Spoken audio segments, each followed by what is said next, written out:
हर वैसा घर जिसमें एक भी सरकारी नौकरी नहीं है उसको हम नौकरी देंगे। 20 दिन के अंदर कानून बनेंगे और 20 महीना में दंड करेंगे। ये ललन सिंह जी हों या आनंद सिंह जी हों, इस तरह के सत्ता संरक्षित गुंडे जो हैं अपराध को कारित करते हैं कि नेपाल आपके बगल में राज है।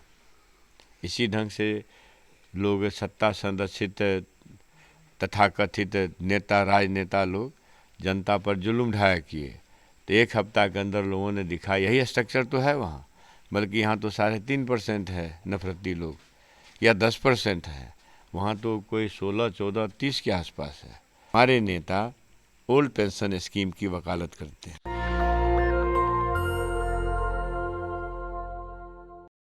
मैं इस समय मधेपुरा में हूँ और मेरे साथ आरजेडी के विधायक, बिहार सरकार के पूर्व मंत्री चंद्रशेखर राय भी मेरे साथ हैं। आज पहले फेज की जो वोटिंग है 6 को, उसका प्रचार का आज अंतिम दिन होगा, 4 नवंबर। सर, कितनी सीटें आ रही है आपकी पार्टी की पूरे बिहार में बात करें तो? अभी तो सी वोटर्स का जो रिपोर्टिंग आया है तो उसमें तो स्पष्ट है कि सरकार महागठबंधन की बनने जा रही है। और मुझे जिस ढंग से चीज़ें दिख रही है तो मुझे लगता है कि 250 से कुछ सीट ज़्यादा ही आने वाली है महागठबंधन को, वो स्पष्ट है। चारों तरफ वातावरण है, वेव है, तूफान सा मचा है। और इसके पीछे सबसे बड़ा कारण है कि आज तक लोग नफरत बांटते रहे, धार्मिक उन्माद फैलाते रहे, जुमला पढ़ते रहे, जुमलों से, भ्रष्टाचार से लोग ऊब सा गए हैं।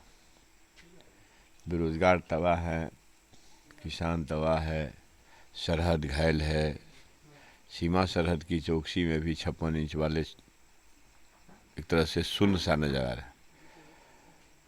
तो आखिर लोगों के पास विकल्प क्या होगा? हमारे नेता ने जो संकल्प व्यक्त किया है, मैं तो कल तक समझता था कि बेरोजगारों के सबसे बड़े हितैषी तेजस्वी प्रसाद जी हैं, लेकिन अब जो उनका संकल्प है मैं बहन मान योजना का,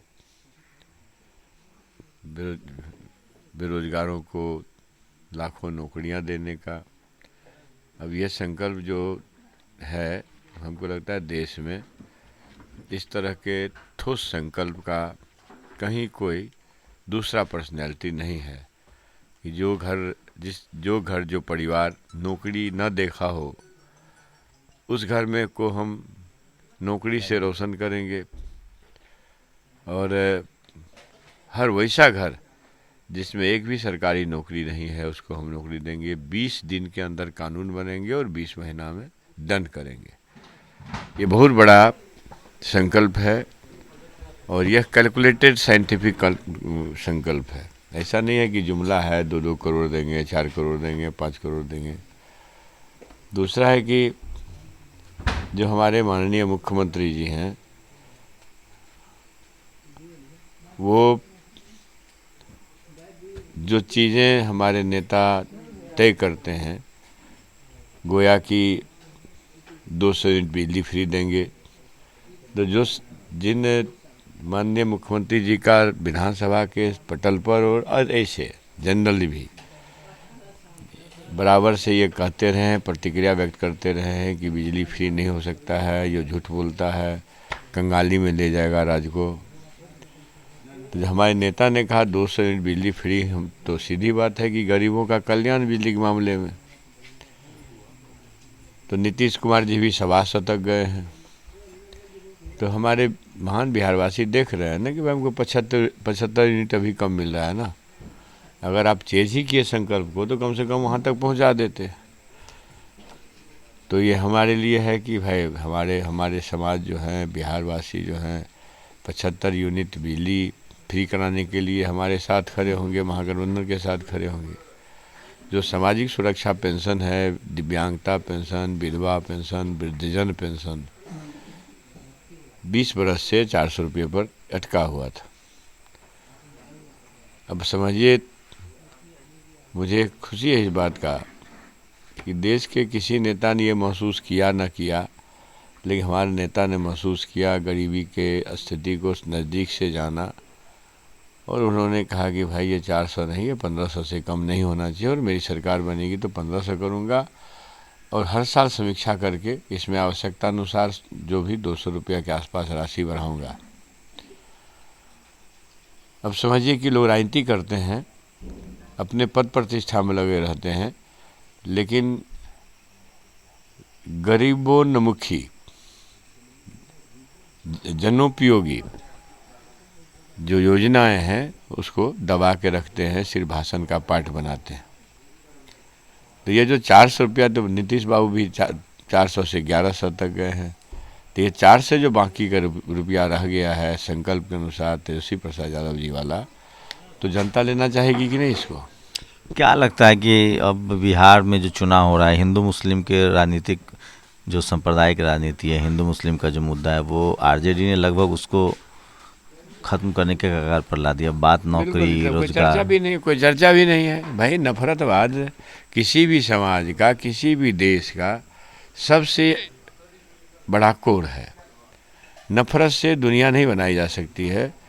इसलिए मार्टिन किंग लूथर ने, जो सबसे बड़े विचारक या बड़े विचारकों में एक हैं, मार्टिन किंग लूथर जूनियर, उन्होंने जो कहा है कि सियासत जो धार्मिक मसलों को शांत करता है वह देश महान होता है, सियासत जो धार्मिक मसलों को पैदा करता है, समझो उसको गलत लोग चला रहे हैं।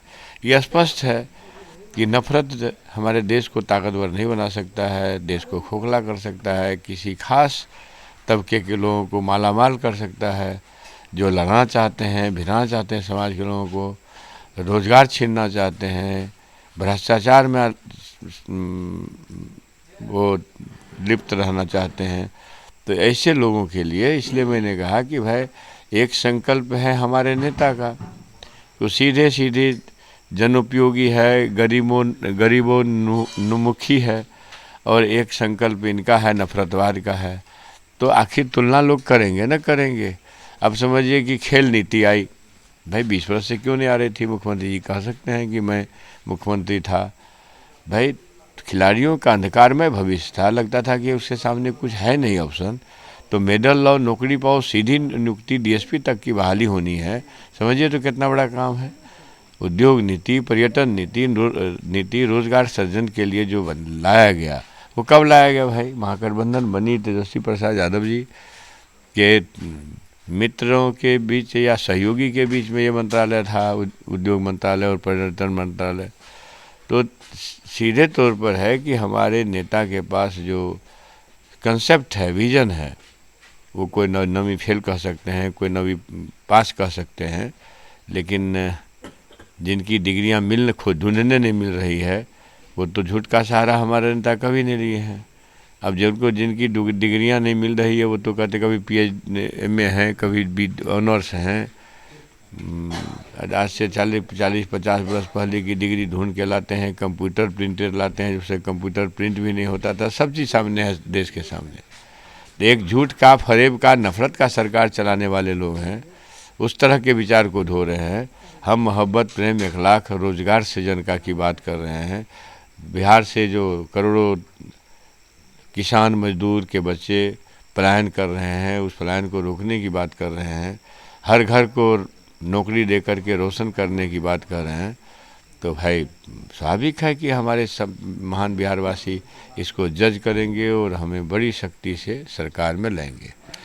आप 2010 से लगातार विधायक हैं यहाँ, चौथा टर्म आप इस बार अगर जीतते हैं तो क्या मतलब आप लेकिन आप लगातार विपक्ष में ही हैं। 17 महीने लगभग सरकार रही आप लोगों की, और 15 में कुछ महीने थी, मतलब सब मिला के 3 साल मान के चलिए, मोटे मोटे तौर पर 3 साल तो की सरकार। क्या इस आपको अभी 90,000 तक वोट आ रहे थे, आपको 75,000 पिछले बार भी था, इस बार क्या एक्सपेक्टेशन है? लोगों की उम्मीदें क्या है? क्या टफ हो रहा है लड़ाई, या आपके लिए लगता है कि ठीक है, आसान है, बहुत ज़्यादा बेहतर नहीं?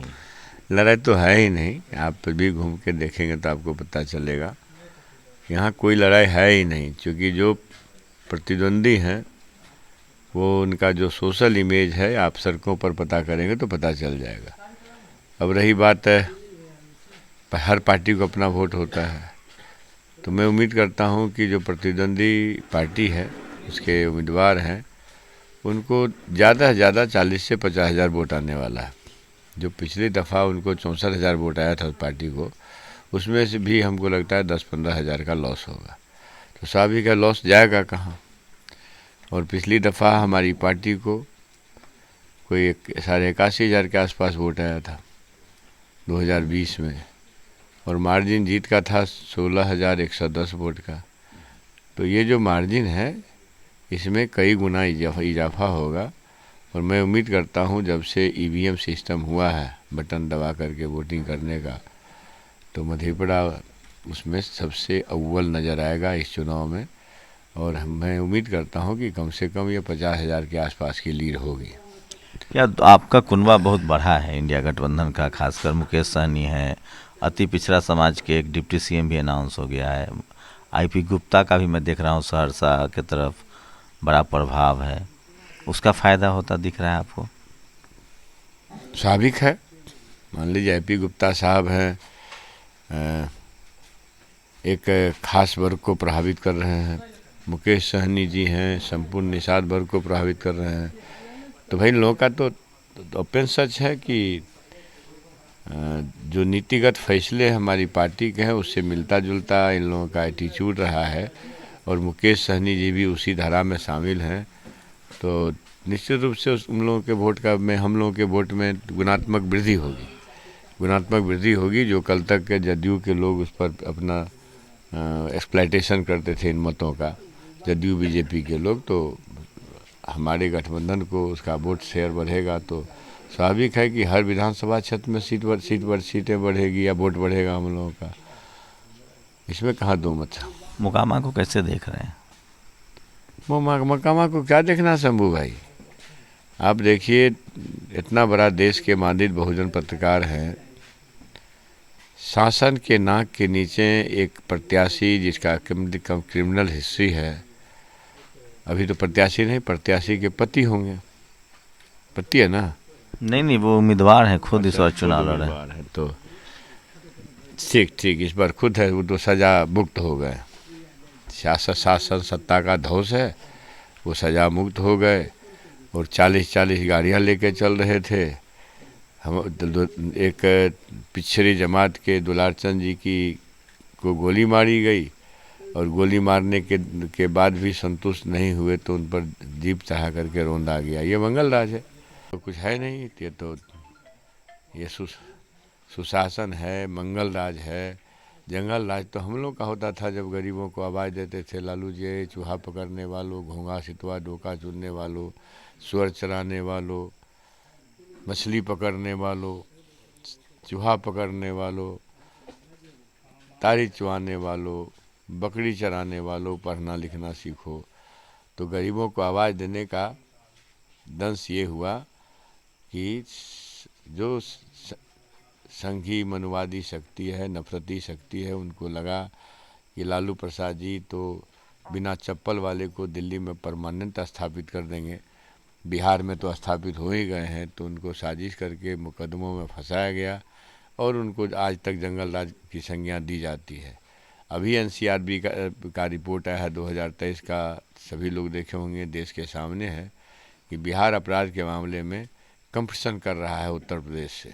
दूसरे नंबर पर कंपटीशन कर रहा है।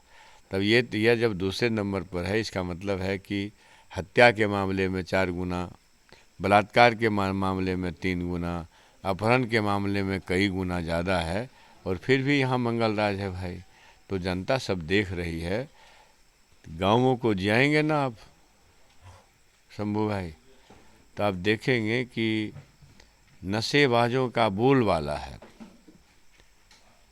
कहीं भी कोई भी बड़ा से बड़ा दारू नहीं बिक रहा है, अब तो लोग दारू भी नहीं पीते हैं। दारूबंदी है हमारे राज्य में, तो दारूबंदी है। हमारे माननीय मुख्यमंत्री जी राष्ट्रपिता महात्मा गांधी के सपनों को साकार कर रहे हैं, और गाँव कस्बे तक सूखा नशा पहुंच गया है, ड्रग जिसको बोलते हैं, स्मैक बोलते हैं। जो पंजाब जिससे तबाह हुआ है, अभी भी तबाह है, वो बिहार में आई है और देश भर में गया। ये देश भर में जो गया है, मैं पुनः एक बार और भी आपको बोला था कि भाई शिक्षा चौपट करना, नई शिक्षा नीति ला करके आम आदमी का शिक्षा छीनना, जो मनु संहिता का पाठ है, संविधान के इतर है, संविधान को नहीं मानने वाले लोग हैं, ये मनु संहिता लाना चाहते हैं। तो आम आदमी के जेबी को कमज़ोर करना, संपूर्ण देश की मिल्कियत को दो चार उद्योगपति मित्रों के हाथ में सौंपना और शिक्षा को कमज़ोर करके हमारे नस्लों को, आने वाली पीढ़ी को नशे में धकेलना। तो अशिक्षा होगा, नशाखोरी बढ़ेगी और आदमी का जेबी कमज़ोर रहेगा, उसके पास चलने टहलने लायक भी पैसा नहीं रहेगा। तो अनंत काल तक नफरती गुलामी देश पर थोपी जा सकती है और जातीय नफरतवाद के तांडव को जुग जुग तक चलाया जा सकता है। आज ललन सिंह ने कहा कि हम लोगों को घर से नहीं निकलने देंगे, ज़्यादा हाथ पैर जोड़े तो एक वोट गिरा के फिर उनको घर में बंद कर देंगे। इस तरह वो केंद्रीय मंत्री भी हैं, वो कह रहे हैं कि हर शख्स को अनंत सिंह बनना पड़ेगा, एक सोशल थ्रीट कर रहे हैं। देखिए, जब शासन सत्ता के मद में मदहोश है ना शासन के लोग, और राजा जो हैं वो तो अभी बुरी तरह से बीमार हैं। यहाँ आपको पता है कल यहाँ की प्रत्याशी को माला पहनाया हो, हर जगह चर्चा है कि भाई क्या होता है। अब हम सब जानते हैं कि न तो माँ बहन बेटियों का लोग माला लेते हैं गले में, स्वयं हाथ से लेते हैं, और ना उनको माला देते हैं। तो पता नहीं, ये तो हमको लगता है कि नारी के अपमान का सबसे बड़ा अनूठा उदाहरण हो गया कि कर क्या रहे हैं। एक राजा लगातार अपना मानसिक संतुलन खो बैठे हैं, इसके कई उदाहरण हो गए असेंबली के फ्लोर पर, या जो उनकी हरकतें होती है मंचों पर। और कल यहाँ भी मधेपुरा वासियों को ये दुर्भाग्य का दिन देखना पड़ा, इसके माध्यम से बिहार और देश के लोगों ने देखा होगा। तो सीधे तौर पर यह है कि जो ललन सिंह जी हों या अनंत सिंह जी हों, इस तरह के सत्ता संरक्षित गुंडे जो हैं अपराध को कारित करते हैं, और अपराध कारित करते हैं और सत्ता के नशे में बयान देते हैं। थोड़ा सत्ता से हटे ना, तब इन लोगों को पता चलेगा कि शासन सत्ता का मजा क्या होता है और विपक्ष में रह करके कितना लोग तंग हो सकते हैं। तो मतलब ये इन लोगों का सत्ता के मद में, सत्ता के संरक्षण में एक से एक अनाप शनाप बयान दे रहे हैं और दहशत फैलाने का काम कर रहे हैं। तो इन लोगों के साथ समझना चाहिए कि नेपाल आपके बगल में राज है। इसी ढंग से लोग सत्ता संरक्षित तथाकथित नेता, राजनेता लोग जनता पर जुल्म ढाया किए, तो एक हफ्ता के अंदर लोगों ने दिखा यही स्ट्रक्चर तो है वहाँ। बल्कि यहाँ तो 3.5% है नफरती लोग, या 10% है, वहाँ तो कोई 16, 14, 30 के आसपास है। तो वहाँ के ये जो है नफरती सियासत को लोग ध्वस्त करके सामाजिक न्याय और समाजवाद के विचार को स्थापित किया है। और वहाँ के आवाम ने बता दिया एक हफ्ता के अंदर प्रधानमंत्री तक के कुर्सी पर बिना चुनाव का कैसे बैठाया जा सकता है। तो ये इस तरह के जो एक ऐतिहासिक क्रांति वहाँ हुई है, दुनिया के देशों से अलग तरह की क्रांति हुई है, नेपाल ने देखा है। तो हमारे जो बॉर्डरिंग इलाका है बिहार, भारत का बिहार जो है नेपाल के बॉर्डर से सटता है, और लाखों लाख यहाँ वहाँ की बहन बेटी की शादी यहाँ है, और यहाँ के हम लोगों के घर के बच्चों की शादी वहाँ है। तो वो निश्चित रूप से ये माना जाएगा कि वो दिन दूर नहीं होगा जब ये सत्ता के नशे में चूर राजनेताओं का लोग जम करके इलाज करेंगे। आप 3 बार विधायक हैं, इस बार चौथी बार आप अगर चुनाव जीतते हैं तो होंगे, अभी भी आप विधायक हैं। किस तरह की प्रायोरिटी है अब आपको? मतलब मधेपुरा चूँकि अपना एक इंटेलेक्चुअल प्रॉपर्टी है मधेपुरा की, मधेपुरा देश भर में यहाँ के रिप्रेजेंटेशन भी देता रहा है, देश भर के लोग यहाँ से, पॉलिटिकली बहुत फर्टाइल लैंड है। तो आपकी क्या प्रायोरिटी रहेगी और लोगों की किस तरह की एक्सपेक्टेशन है? और आप खुद कह रहे हैं कि सरकार हमारी बनने जा रही है, तो आपकी क्या भूमिका रहेगी? क्योंकि 4 बार 20 साल तक लगातार अब तो 3 बार मुखिया बन रहे हैं, वो लोग चाह रहे हैं कि हम एमपी बने। आप तो 3 बार विधायक हैं, अब चौथा बार विधायक बनेंगे। देखिए प्रायोरिटी क्या है शंभू भाई, जहाँ आप बैठे हुए हैं, ये 65 वर्ष का ये भूखंड है। 4 कट्ठा ज़मीन था। हमारे पिताजी इसी स्कूल में टीचर थे और लोगों ने कहा कि भाई स्कूल का कैंपस छोटा पड़ रहा है, आप इसको स्कूल को डोनेट कर दिया। तो फिर मेरे पिताजी ने 2.5 कट्ठा स्कूल को डोनेट कर दिया। ये लगभग 1.5 कट्ठा ज़मीन है। और इस 1.5 कट्ठा में आधा मेरे मामा जी का है, आधा हम लोगों का है, आधा हम 2 भाई हैं, तो लगभग 8.5 धुर का हिस्सा है। और आप जो आप कैमरा लेके पीछे जाइए, जो 2 कमरे का ईटा का और ऊपर चदरा का घर है, एस्बेस्टस है। एस्बेस्टस है। इसमें पहले टाली खपरा होता था। टाली नेपाली खपरा बोलते हैं। और तो एसी का खर्चा बचा रहे थे टाली भाई, इसमें तो खैर गर्मी होती है, खपरेल में तो एसी नहीं लगता है। मेरी बात समझ, वही तो बात मैं कह रहा हूँ कि 65 वर्ष से ये भूखंड है। और 1973 से मैं पढ़ा और मेरे भाई साहब यहाँ पढ़ने आए होंगे, तो हमको लगता है 71 में पढ़ने आए होंगे, तो 76 से हम पढ़े हैं यहाँ। तो ये 2 कमरा था पहले, तो बीच में था लेकिन पुराना हो गया, तो ध्वस्त हो गया। पहले उसी में लोग पढ़ते थे, पहले के हम लोगों से पहले के लोग।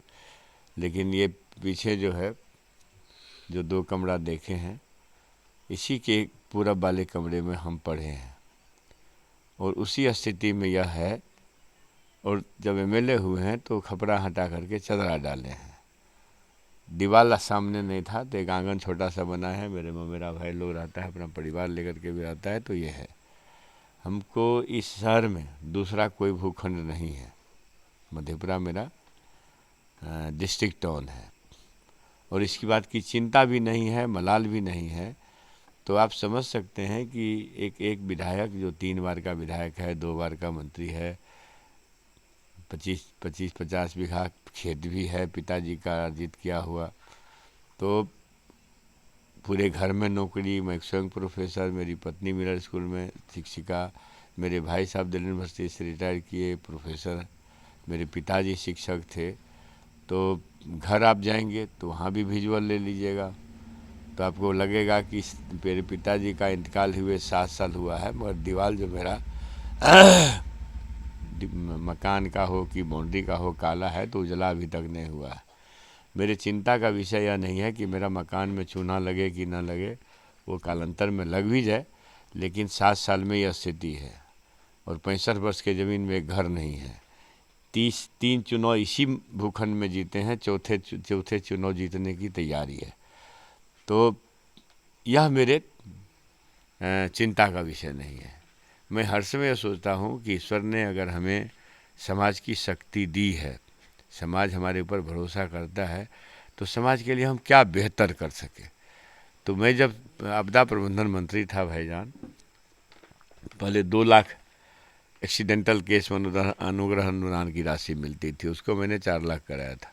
48 घंटा नहीं होता था, लोगों के घर में आश्रित को अनुग्रह अनुदान की राशियाँ चली जाती थी।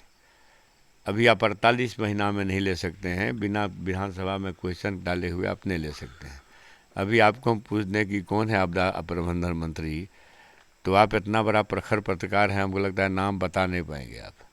लेकिन हम भी थे आपदा प्रबंधन मंत्री, तो पूरा देश जानता था कि कोई आपदा प्रबंधन मंत्री बिहार में भी है।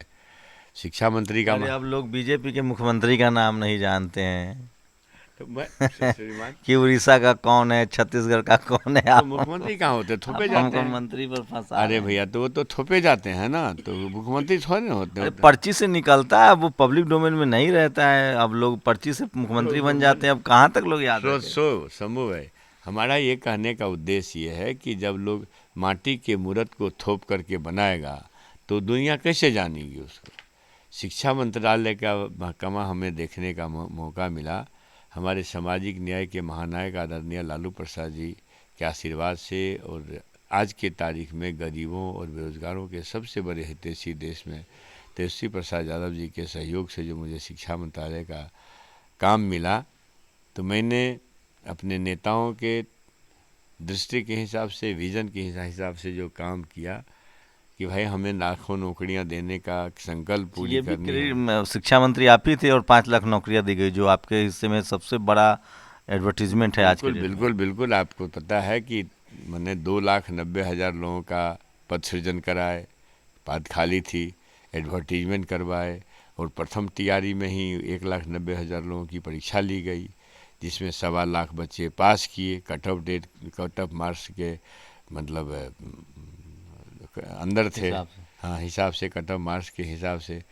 और फिर जो है दूसरे जो टीआरई टू हुआ उसमें 1 लाख बच्चे पास किए, तो 2,17,000 लोगों को नौकरी देने का, सरकारी नौकरी, शिक्षा विभाग समझिए या किसी अन्य विभाग में भी सरकारी नौकरियां एक तरह से बंद सी हो गई। शिक्षा विभाग तो नियोजन और कॉन्ट्रैक्ट की बात हो गई। ये देखिए, नियोजन और कॉन्ट्रैक्ट नीति लाने वाले लोग जो हैं वो ये साजिश है कि शिक्षा के प्रति शिक्षकों का और पेरेंट का उदासीनता का माहौल बनाना, जिससे कि शिक्षा को कमज़ोर किया जा सके। अब समझिए, शिक्षा किसी भी परिवार या किसी के जीवन या किसी भी समाज या किसी भी राष्ट्र के अंधकार को दूर करने का सबसे बड़ा माध्यम है, और उसी शिक्षा को ख़त्म करने का ये साजिश, आम आदमी के की शिक्षा को छीनने की साजिश के तहत ये एनडीए गठबंधन की सरकार या एनडीए भाजपा शासित राज्य कर रही है, या राजा या सरकार कर रही है।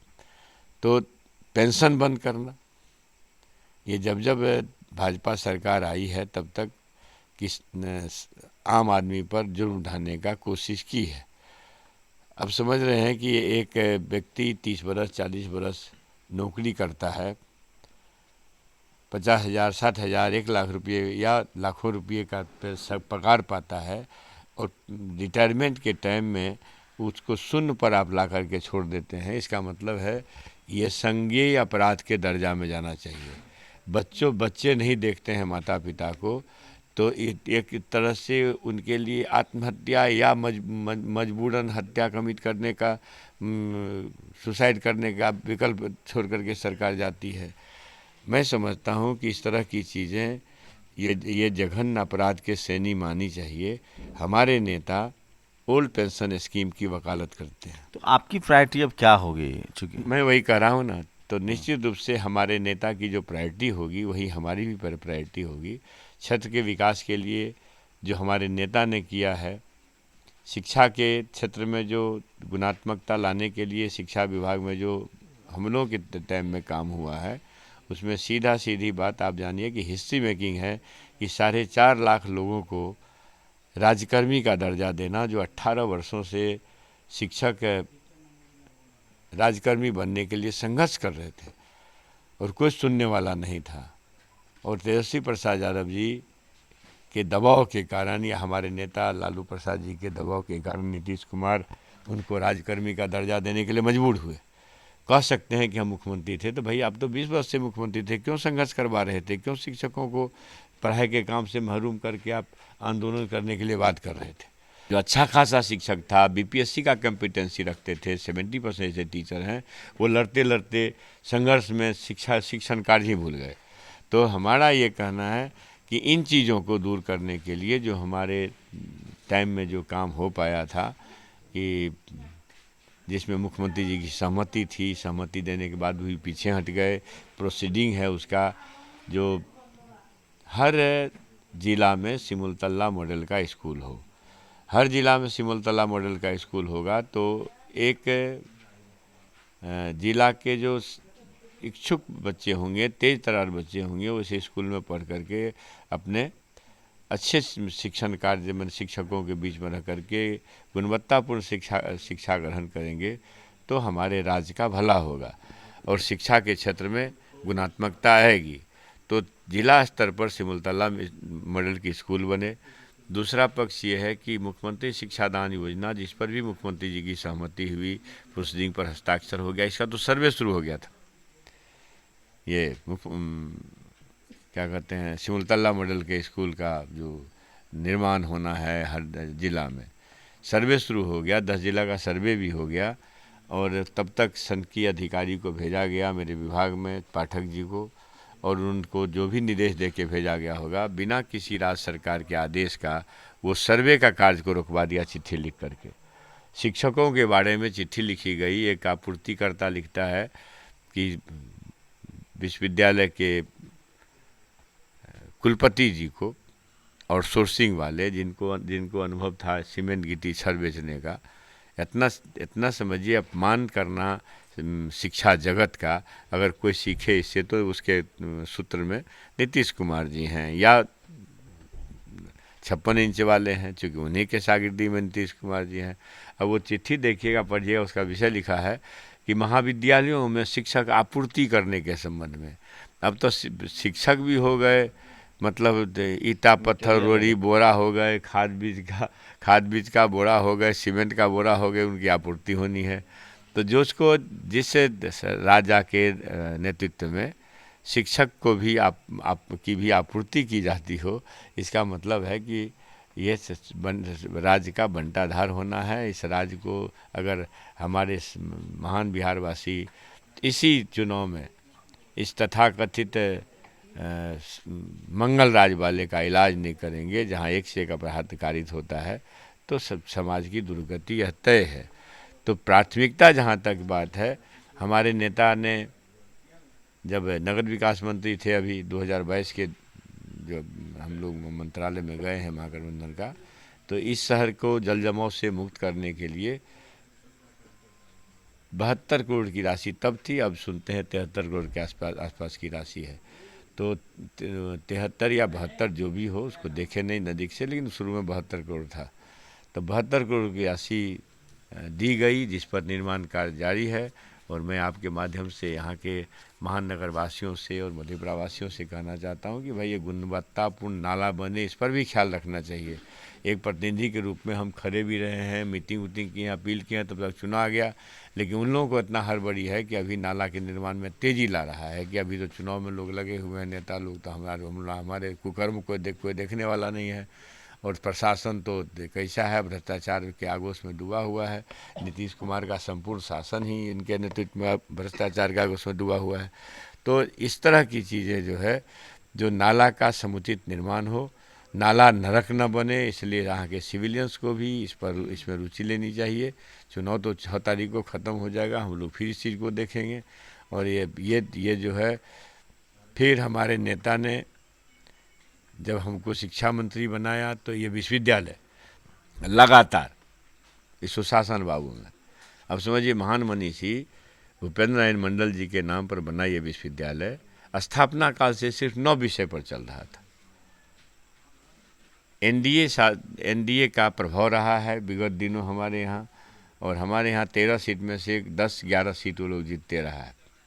4 मंत्री भी रहे हैं वर्षों तक यहाँ, लेकिन हमारे विश्वविद्यालय को 9 वर्ष से 9 विषय से 10 विषय तक नहीं ले जा पाए लोग।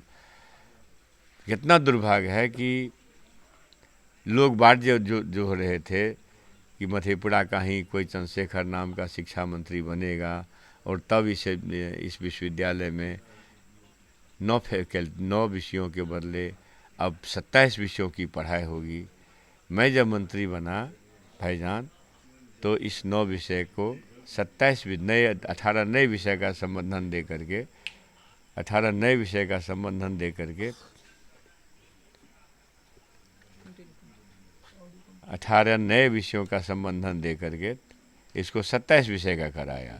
लगभग 300 के आसपास शिक्षक एवं शिक्षेतर कर्मचारियों का पद सृजित करवाए, और इस विश्वविद्यालय को लगभग उस दौर में 100 करोड़ के आसपास की फंडिंग हुई है। 10-5 की कमी हो सकती है। तो जो मेरे काज करने के तरीके हैं, उसमें हम अपने शहर को सुंदर शहर बना सकें कालांतर में, क्योंकि वेस्टर्न वाटर ड्रेनेज सिस्टम का तो प्रोजेक्ट चल रहा है, गली को उसको जोड़ना है, वो मेरी प्राथमिकता का विषय होगा। जो अधूरा काम है कि सिमुलतल्ला मॉडल का स्कूल हर ज़िला में बने एक स्कूल, तो वो काम बाकी है। तीसरा काम है जो मुख्यमंत्री जी सहमत हुए, प्रोसीडिंग पर दस्तखत हुआ, मुख्यमंत्री शिक्षादान योजना का एक क्रांतिकारी कदम होगा। उसमें हम लोग हमारा जो विभाग का या शिक्षा विभाग का 400-500 करोड़ जो रुपया मॉनिटरिंग पर लोग खर्च करते हैं सो भी बचेगा, और अच्छी पढ़ाई होगी, गुणवत्तापूर्ण पढ़ाई होगी मुख्यमंत्री शिक्षादान योजना के माध्यम से। तो ये दो चीज़ इम्पोर्टेंट है हमारे समझ में, शिक्षा को गुणवत्तापूर्ण करने के लिए और शिक्षा जगत में क्रांतिकारी परिवर्तन लाने के लिए। दूसरी प्राथमिकता, तीसरी प्राथमिकता होगी कि साहब उसमें हम बहुत हद तक सफल हैं कि जब शासन सत्ता होगा तो ये जो छोटे छोटे अपराध कारित होते हैं, बड़ा अपराध कारित तो हमारे यहाँ नहीं हुआ है विगत इतने वर्षों से जब से हम लोग यहाँ पर हैं। तो ये जो छोटे छोटे अपराध होते हैं, चैन स्नैचर्स होते हैं, मोटरसाइकिल स्नैचर्स होते हैं, या बैंक से ले जा रहा है कोई रुपया ले जाता है तो उसको नज़र बचा के कहीं गली कुची में छीन लेते हैं।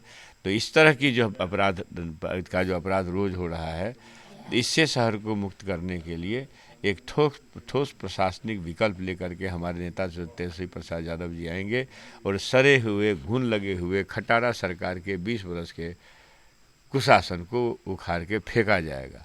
तो एक विश्वास लौटेगा। आप समझ लीजिए कि जब मैं 2010 में लड़ा तो जो हमारी पार्टी पहले यहाँ 3500, 3600, 3900 से हारती थी शहर में, वो हमारे चुनाव लड़ते ही वो 2000 कम होकर के वो 1600 के आसपास हो गई। फिर 2015 में जब महागठबंधन बना, नीतीश बाबू साथ में आए, उस समय भी कोई 1000-1200 वोट के आसपास हम शहर के अंदर लूज किए थे। लेकिन मुझे खुशी हुई है कि हमारे महान नगरवासियों ने 2020 में इस शहर में हमको शहरी क्षेत्र में लगभग 3350 वोट से लीड दिलाया। इसका मतलब ये है कि चूँकि मैं समझता हूँ कि भाई काम करने का तरीका सबका अलग अलग होता है। मैं हर समय किसी भी तरह के आपराधिक मनोवृत्ति के खिलाफ लड़ता रहा हूँ, खिलाफ हूँ। नहीं तो हम लोगों से पहले लोग एमएलए लोग होते थे तो किसी का ज़मीन कब्जा किया तो किसी का मकान कब्जा किया, कहीं से 4 थान कपड़ा उठा लिया। इन सब चीज़ों से हमने अपने शहर को महरूम रखा है। एक घटना भी इस तरह की कारित नहीं हुई है जो ये कह दे कोई कि विधायक का बेटा या विधायक का परिवार या विधायक का रिश्तेदार या विधायक जी के पार्टी का कोई का पॉलिटिकल वर्कर इस ढंग से अपराध कारित किया हो। तो चूँकि हम लोग इस तरह के अपराधियों के मनोवृत्ति पनपे न, इसके खिलाफ काम करते रहते हैं। तो इस शहर के लोगों में एक भरोसा आया कि भाई चंद्रशेखर तो एक ऐसा व्यक्ति है कि इतने दिनों के राजनीतिक जीवन में एक झंडा भी चंदा के रूप में नहीं लिया है। और हम देखते हैं कि भाई अपराध एक तरह से शांतिपूर्ण माहौल है। तो इसलिए हमारे ऊपर लोग विश्वास व्यक्त करते रहे जैसा हम समझते हैं। और जो क्षेत्र है हमारा मधेपुरा के अंदर, सड़कों का निर्माण तो लगभग हो गया है, 2-3 सड़क बचा है जिसका टेंडर भी हो गया है, आचार संहिता ख़त्म होगा, हो भी जाएगा। तो उस सड़क के मेंटेनेंस को बरकरार रखना और फिर शिक्षा के क्षेत्र में एक बड़ा गुणात्मकता है और गुणवत्तापूर्ण शिक्षा हो, उसके लिए सिमलतला मॉडल का स्कूल नीतिगत फैसले लेकर के बनवाना ये काम है। और शहर को अपराध से मुक्त रखना, विधानसभा क्षेत्र को या जिला में अपराध मुक्त जिला हो, उसके लिए प्रयास करना, यही काम होगा। बिल्कुल। तो लगभग 15 साल से विधायक हैं, लेकिन सत्ता में सिर्फ 2-3 साल ही रहे हैं, तो बहुत सवाल तो बनते नहीं है। एक चीज़ ज़रूर है इनके हिस्से में जाता है कि अभी जो तेजस्वी यादव का जो यूएसपी है, जो ब्रांड है उनका, कि उन्होंने नौकरियां दी हैं पिछले 17 महीने की सरकार में लगभग 5 लाख, उसमें शिक्षा मंत्री जो हैं वो चंद्रशेखर राय थे। मुख्यमंत्री जो नीतीश कुमार जो वर्तमान में मुख्यमंत्री हैं, जो जिनके खिलाफ अभी लोग चुनाव लड़ रहे हैं, उनकी भी यूएसपी वही है। वो भी कह रहे हैं कि मैं मुख्यमंत्री था तभी नौकरी मिली। और तो तेजस्वी यादव जो माइलस्टोन बना है आरजेडी के लिए, और उसी वजह से पूरी क्रेडिबिलिटी बढ़ी है।